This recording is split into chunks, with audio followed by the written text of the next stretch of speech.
Hi, Teeny here with part 2 of how to travel with two toddlers, with more tips from our 18-hour flight where my husband and I brought both our girls, Lauren, then 2.5 years old, and Sophia, who had just turned 1, from Singapore all the way to the States. Now, the first onboard flight tip. Board early, which means arrive to the airport early and get to your gate early. You won't regret this advice. First class passengers board first, then shortly after is those with disabilities and families with young kids. It pays to be first on the plane so you can arrange all your things and your two toddlers. You should also get your kids to pee before you board.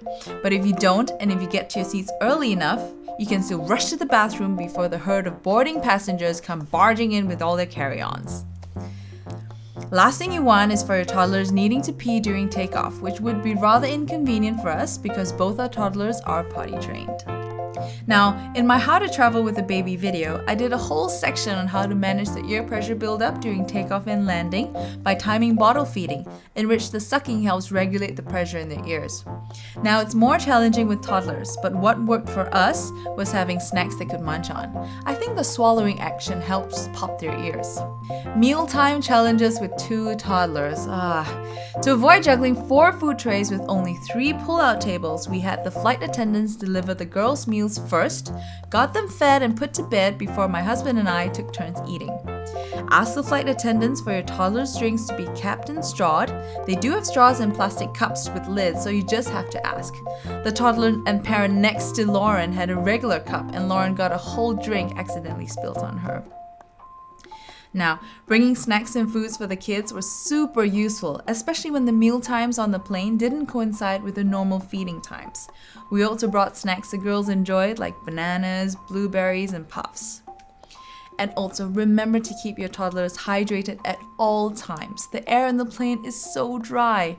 By the way, customs will allow you to bring water and milk on board if it's for your toddler, so you don't need to empty their water bottles. Potty time. Along with the normal diaper changing things or potty packs, remember to bring a book or a toy to keep them entertained while using the potty.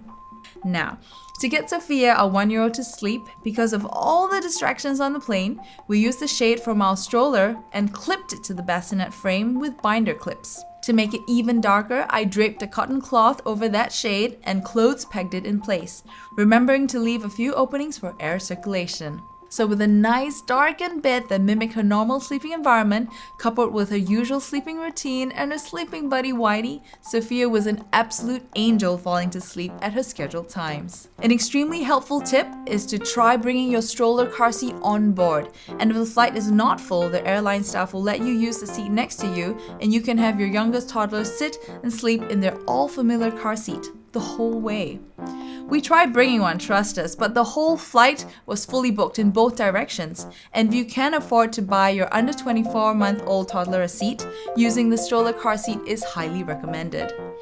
Oh, okay. Little did we know that due to safety reasons stipulated by the airline, I had to take Sophia out of the bassinet every time the seatbelt sign came on. So many times on board the flight, Sophia would be deep in sleep in her bassinet, then would hit some minor turbulence, then ding!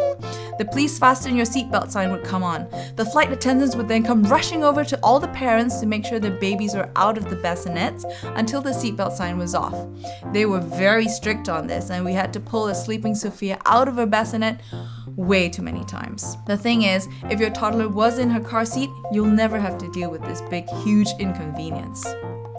Getting Lauren, our 2.5-year-old, to sleep was a big challenge with the cabin lights, in-flight entertainment of the passengers around her, and all the other distractions on the plane. Lauren kept insisting that she wasn't sleepy, but with a little talking and telling her things like, "Now remember what mommy said about sleeping on the plane? Now it's time to do that." And the last resort, of course, was to bribe. "Sleep for a really long time, Lauren, and if you do, mommy will give you a present after you wake up." Now remember, no sleep, no present. To prevent the uncomfortable dangling of her feet, I used the airline blanket to create a little hammock. With this setup, she slept for more than 6 hours straight. Okay, so those are my tips that hopefully will help you when traveling with your two toddlers. Please like, subscribe, and comment. And as always, thank you for watching.